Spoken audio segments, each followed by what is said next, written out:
فيديو ريت واخر اخبار المسلسلات التركية ومواعيد كل المسلسلات اللي بيتم عرضها في تركيا حاليا. واول خبر معانا بخصوص مسلسل هذا البحر سوف يفيض، واللي مازال بيحقق نجاحات كبيرة جدا، وقدر للاسبوع الثاني على التوالي ان هو يتفوق على مسلسل المدينة البعيدة اللي كان متصدر كل الفئات لمدة سنة ونص تقريبا. قدر ان هو يتفوق عليه كمان في نسبة مشاهدة الابي، وتخطى مسلسل المدينة البعيدة، ولكن في فئة التوتال مازال المدينة البعيدة محتفظ بان هو الاعلى مشاهدة وسط مسلسلات الاسبوع كله. بس يا ترى بقى هل هيفضل كده الاسبوع الجاي؟ انا عايزاكم تكتبوا لي توقعاتكم ايه في الكومنتات. يا ترى ممكن يتفوق على مسلسل المدينة البعيدة ولا هيرجع ان هو يقل؟ خصوصا ان كان في ناس كتير جدا كانت متضايقه من الحلقه اللي فاتت، وان بدا يحصل شويه تمطيط والتحليل بقى اتزور ومش عارف ايه والكلام ده كله، عشان بس ما احرقش عليكم الحلقه اللي لسه ما شافهاش. لكن انا في رايي انه لسه اصلا الاحداث في البدايه، فطبيعي انه يحصل شويه تمطيط علشان برضو هيقولوا لنا كل حاجه. طب هيكملوا بقيه المسلسل ازاي؟ او هيستمر الموسم و2 و3 ازاي؟ ما هو لازم يحصل شويه مط، ولكن ما يبقاش المط بقى اللي هو يسبب ملل. لكن لما نعرف كل حاجه وعادل يعرف واسماء تعرف وكل الناس دي تعرف، هيبقى ايه اللي هيبقى باقي؟ مفيش حاجه هتبقى باقيه. فانا شايفه انه لا، هما ماشيين برتم كويس جدا. وعايزه اقول لكم ان الترويج بتاع المسلسل ده جبار. الحلقه اللي فاتت الاعلانات بتاعتها بينت لك ان كل الاحداث هتنكشف في الحلقه، ولكن لما الناس دخلوا شافوا الحلقه، لا، مش ده اللي حصل. فعشان كده هم اتضايقوا ان الحلقه ما حصلش فيها الاحداث اللي شافوها في الاعلان. وانا شايفه ان ده ذكاء كبير جدا من الناس اللي بيروجوا للحلقه، لانه فعلا هم بيحمسوك ان انت تدخل تشوف الحلقه، ولكن ايه اللي هيحصل بقى فيها؟ مش كل حاجه محروقه فيها، على عكس مسلسل المدينه البعيده. انا شايفه ان احداث كتير جدا من الحلقه بتاعه المدينه البعيده بتتحرق لي في الاعلان.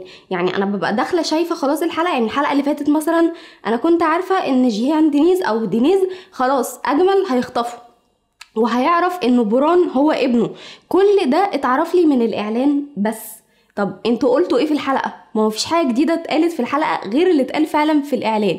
مع ان بوران بقى صحى ومشى وبدا ان هو يفتكر عاليه ومش عارف ايه والجو ده كله ماشي، بس برضو حاجات كتير جدا بتبقى محروقه في الاعلان. فان انت تدي اعلان قوي يحمس اللي قدامك ان هو يدخل يشوف الحلقه ويتفاجئ بقى بالاحداث اللي تحصل، او ما تطلعش صحيحه او يطلع جزء صحيح وجزء لا، ده بيعلي نسبه المشاهده جدا. لكن برضو الناس استاءت لان حسوا ان هم اندحك عليهم وعايزه اقول لكم ان هم كمان بيروجوا برضو للحلقات اللي جايه. المخرج مع الممثله اللي هي يشم اللي بتقوم بدور ظريفه، وهي مش ظريفه خالص، بس بصراحه في الكواليس بدات احبها، حسيتها طيبه جدا. بداوا يقولوا ان اصلا القنبله هتحصل في الحلقه الجايه، وهي دخلت كده ردت عليه وبتقول له ما تيجي يا استاذي كده نقول لهم حته كده من الحلقه الثامنه او التاسعه، اصل هم مش عارفين هم داخلين على ايه. فطريقه الترويج بتاعهم حلوه جدا. بالاضافه كمان ان الكاست بتاع مسلسل هذا البحر سوف يفيض عمل لفته جميله قوي للممثله اللي هي آفة يمان، اللي بتقوم بدور شخصيه إليني، اللي كل اللي شاف المسلسل ده حبها، وهي عنصر اساسي من نجاح مسلسل هذا البحر سوف يفيض. وعملوا لها بقى احتفال كده بعيد ميلادها وسط الكاست، وكانت لفتة حلوة جدا جدا منهم. وعايزة اقول لكم برضو ان انا ما بين مسلسل هذا البحر سوف يفيض وما بين مسلسل المدينة البعيدة انا بحب الاتنين، وعملت لكم تقييم لكل واحد فيهم، وكمان عملت مقارنة ما بين الاتنين. حط لكم اللينكات هنا، روحوا واتفرجوا عليها. اما بخصوص مسلسل الطبيب اللي بيقوم ببطولته ابراهيم تشيركول، فده بالنسبه لي كان فيه صدمه كبيره جدا ان الممثله اللي كانت هتقوم بدور البطوله قدامه وهي ألينا بوز انسحبت عن المسلسل فجاه، واللي هيجي مكانها بقى هي الممثله سيلا ترك اوغلو بعد ما انفصلت عن مسلسل شراب التوت البري، وهتبقى هي شريكه الممثل ابراهيم تشيركول في البطوله. فيا ترى الثنائيه دي عجباكم ولا لا؟ ومتحمسين للمسلسل ده برضو ولا لا؟ اكتبوا لي في الكومنتات. التصوير بتاع المسلسل ده هيبدأ ان هو يتصور في ديسمبر، والعرض بتاعه هيكون في يناير. اما بخصوص مسلسل المشبوه واللي تم عرض اولى حلقاته يوم الاربعاء اللي فات، واللي بصراحة لحد الان انا لسه ما شفتش الحلقة بتاعته، فعايزة منكم بقى الناس اللي شافت الحلقة تكتب لي في الكومنتات ايه رأيها عنها، ويستاهل ان احنا نتفرج عليه ولا لا. ولو عايزين ان انا اعمل تقييم عنه وابدأ ان انا اشوفه برضو اكتبوا لي في الكومنتات.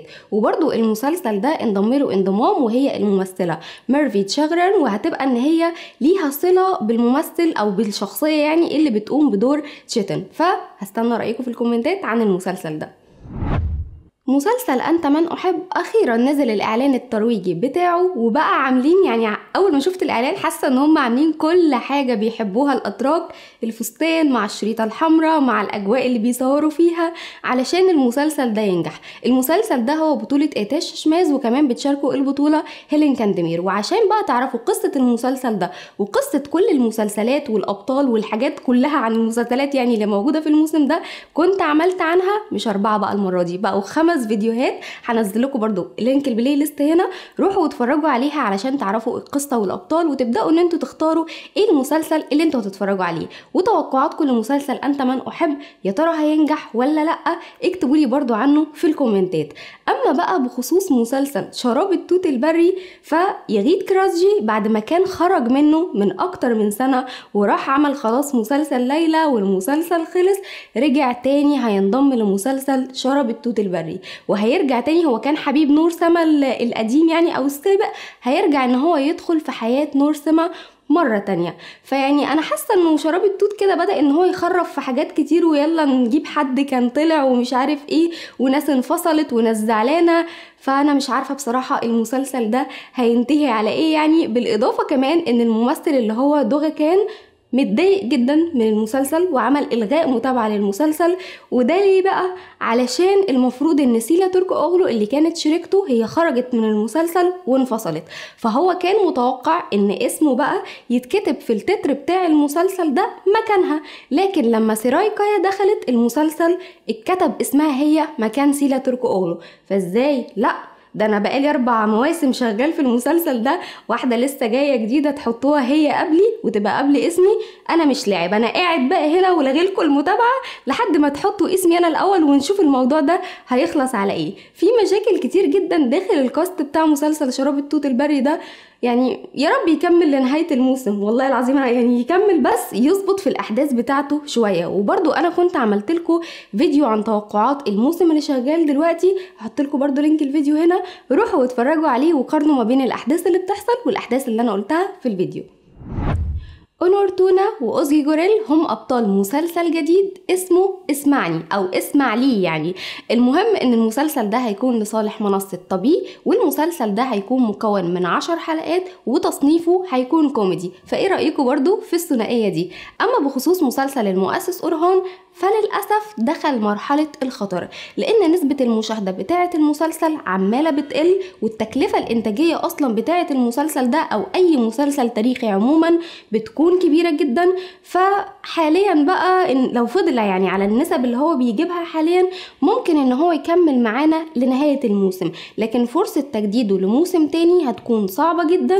بس يا رب يكمل حتى يعني لنهاية الموسم، إلا طبعا إذا نسبة المشاهدة بتاعته ارتفعت، ممكن إن ده يخلي الحاجات كلها تتغير ويبدأ ان هو يتجدد لموسم تاني. وبرضو علشان تعرفوا ايه المسلسلات اللي وقفت وايه المعرضه للايقاف وايه المسلسلات اللي مكمله معانا، كل الكلام ده كنت عملته لكم في فيديو، واتكلمت لكم عن 15 مسلسل معرضين ان هم يقفوا، وفي حاجات بالفعل وقفت في اللي انا قلتها في الفيديو. يعني انا قلته وبعد كده الحاجات نزلت ان هي وقفت. يعني هحط لكم برضو لينك الفيديو هنا، روحوا واتفرجوا عليه. وما تنسوش بقى تعملوا اشتراك في القناه وتفعلوا زرار الجرس عشان كل الاخبار وكل الحاجات الخاصه بالمسلسلات والترشيحات تقدروا ان انتوا توصل لكم اول باول. وما تنسوش تدعمونا بلايك وكومنت عشان تشجعوني كده ان انا اعمل لكم دايما حاجات باستمرار. وبخصوص مسلسل تحت الارض، وهو مسلسل ناس كتير جدا مستنيين ان هو يبدا يتصور ويبدا يتعرض، المسلسل ده انضم له الممثل اكن مارت، وهيبدا ان هو يقوم بشخصيه فرمان، وكمان امير بن دارلي اوغلو وهيبدا ان هو يقوم بشخصيه يافوز. وكمان في خبر حلو جدا عن المسلسل ده، ان بنسبه 90% هيشارك في كتابته الكاتب الشهير يعني اللي اعماله حلوه جدا، وهو راجي ششماز. لحد دلوقتي لسه ما تمش تاكيد الخبر، ولكن احتمال كبير جدا ان هو هيتم تأكيده قريب جدا. مين متحمس للمسلسل ده؟ خصوصا انه يعني من افضل الكتاب فعلا سواء هو او بهدير، ولما كان مشارك في جزء من حب بلا حدود في الجزء الاولاني يعني في كام حلقة، كانت الحلقات نار وشرار كده. فيعني بصوا انا متحمسة جدا للمسلسل ده، فاللي متحمس له زي برضو يكتب في الكومنتات.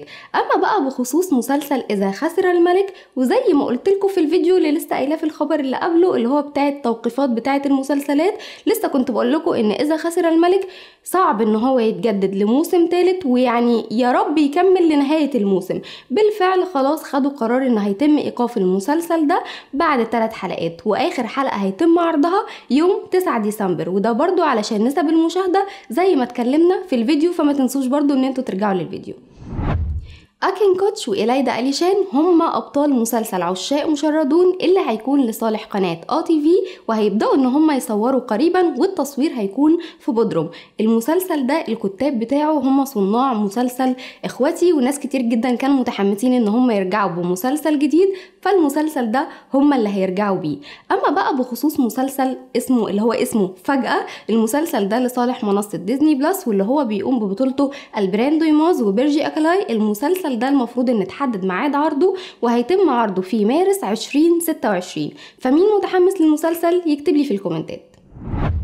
وفي حفل جوائز فيلم سين فاز مسلسل حلم أشرف ب5 جوائز: أفضل مسلسل، وأفضل موسيقى، وأفضل إدارة موقع تصوير، وأفضل مخرج سينمائي، وكمان أفضل مسلسل في تسلسل الأحداث. أما بقى بخصوص مسلسل ليلى حياة عشق عدالة، ففاز فيه الممثلة غنجة بأفضل ممثلة مساعدة، وكمان فازت الممثلة هلال سرال بأفضل إخراج. أما بقى مسلسل المدينة البعيدة ففاز بأفضل سيناريو، وكمان أفضل ممثل اللي هو زان أكبابا، وأفضل ممثلة اللي هي سينام أنسال. وكمان فاز معانا الممثل تولجا تيكن اللي بيشارك في مسلسل حلم أشرف بأفضل ممثل مساعد عن دوره في مسلسل حلم أشرف. فيا ترى انتم متوقعين مين اللي كان يعني يستحق الجائزة دي ومين اللي ما يستحقهاش؟ اكتبوا لي رأيكم في الكومنتات. وعشان تعرفوا بقى الريت الكامل لكل مسلسلات الأسبوع ومواعيد كل المسلسلات اللي بيتم عرضها في تركيا حاليا، تابعوا معايا بقية الفيديو للآخر.